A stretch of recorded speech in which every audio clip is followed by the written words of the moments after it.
अब दूर दराज से इतना खर्चा करके टेस्ट इंटरव्यू देने के लिए आया, सिलेक्शन नहीं हुई तो वो खर्चा तो ज़ाया हो जाता है ना, आपके आने जाने के एक्सपेंस होते हैं, फिर आप टेस्ट इंटरव्यू देने जाते हैं, वहाँ पे भी 1000-1500 आपसे टेस्ट इंटरव्यू की फीस ली जाती है, वो भी ज़ाया हो जाती है। और उसकी वजह क्या होती है? उसकी वजह भी आपकी अपनी ही गलती होती है। जब किसी भी जॉब से वीज़े से रिलेटेड आप अपना एडवर्टाइजमेंट उनका या इश्तिहार उनको देखते हैं, तो इश्तिहार को मुकम्मल तौर पर पहले पढ़े, उसके अंदर उनकी जो ज़रूरी रिक्वायरमेंट होती है वो सब की सब उनके ऊपर उन्होंने वाज़ेह तौर पर लिखी होती है। मिसाल के तौर पर अगर उन्हें जनाब steel fixer, shuttering, carpenter, mason चाहिए, डेलीगेशन लगा हुआ है, तो वहाँ पे उन्होंने लिखा होता है कि हमें गल्फ रिटर्न चाहिए, जो पहले किसी भी मुल्क में रह के आए हो, या फ्रेश चाहिए तो फ्रेश को भी वाज़ेह तौर पर ऊपर लिखा होता है कि फ्रेश कैंडिडेट भी अप्लाई कर सकते हैं। और इसी तरह मान के चले मतलब हर ट्रेड की एडवर्टाइजमेंट के ऊपर उनकी रिक्वायरमेंट लिखी होती है, उम्र की हद कितनी है, बंदे की एजुकेशन कितनी होनी चाहिए, कम से कम एक्सपीरियंस कितना होना चाहिए। जाहिर बात है जो डेलीगेशन इतना खर्चा करके पाकिस्तान आता है सिलेक्शन के लिए, तो वो सिलेक्शन के लिए भी उन बंदों को इंतखाब करता है जो उसको समझ में आते हैं कि ये एक्सपीरियंस वाले बंदे हैं, ये तजर्बाकार बंदे हैं, ये हमारे लिए फायदेमंद है। तो इसी तरह ड्राइवरों को लेके चले, अगर ड्राइवर की आप ट्राई देते हैं, 26 नंबर आपके टेस्ट इंटरव्यू होते हैं, या लाहौर कहीं पे भी आप इंटरव्यू देते हैं, डेलीगेशन आया होता है, तो वो आपकी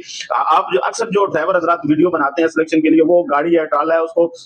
थोड़ा सा आगे लेके जाते हैं, फिर थोड़ा सा पीछे लेके आते हैं और कहते हैं जी हम ड्राइवर हैं। इस तरह की ड्राइविंग से तो आपकी ट्राई पास नहीं होगी, बल्कि आपको ट्राला मुकम्मल तरीके से एक सी शक्ल में, एक टन शक्ल में आपने ट्राले को आगे लेके जाना है, फिर उसी सूरत में आपने उसको वापस लेके आना है, बगैर तो कौन जो पड़ी होती है कौन उनको टच किए बगैर आपने रिवर्स भी लेके आना होता है। अगर आप डेलीगेशन के तौर पर टेस्ट इंटरव्यू नहीं देना चाह रहे हैं और आप कहते हैं कि मेरी वीडियो की सिलेक्शन होती है, तो फिर अगर ड्राइवर है तो वीडियो ऐसी बनाए कि देखने वाला फौरन समझ जाए कि ये बंदा ड्राइवर है। मिसाल के तौर पर आप ड्राइवर हैं, आप ट्राला ड्राइवर है, तो सबसे पहले आप अपना नाम बताएं, अपना एक्सपीरियंस बताएं, और उसके बाद बताएं आप कौन कौन सी गाड़ी चला लेते हैं और कितने साल से आप ये ड्राइविंग कर रहे हैं, कितने साल से आप गाड़ी चला रहे हैं। उसके बाद आप ड्राइविंग साथ एक बंदा आपकी वीडियो बना रहा हो, वीडियो बनाने वाला साथ ही आपके साथ बैठ जाए ड्राइविंग सीट पे, और आप पहले दिखाएं कि आप कौन सी गाड़ी ड्राइव कर रहे हैं। फिर उसके बाद आप गियर लगाएं, गियर लगाना दिखाएं कि गियर आप किस तरीके से लगा रहे हैं, गाड़ी को थोड़ा स्पीड में लेके जाए, मोटरवे, हाईवे, किसी भी रोड पे जाए लेके जाए जहाँ पे गाड़ी थोड़ी स्पीड लगाए। अगर आप चाहते हैं कि मेरी कंफर्म सिलेक्शन हो, तो आप पहाड़ी इलाके में वीडियो बनाएंगे तो इंशाल्लाह आपकी कंफर्म सिलेक्शन होगी, क्योंकि पहाड़ी इलाके में बनाई गई वीडियो जो होती है, क्योंकि वो जिगजैग रास्ते होते हैं, उनको उतराई होती है, चढ़ाई होती है, वहां पे ड्राइवर का पता चलता है कि ये ड्राइवर कितना अपने काम में माहिर है। तो ऐसे ड्राइवर्स की वीडियोस हमने देखी है जो फौरन सेलेक्ट हो जाते हैं।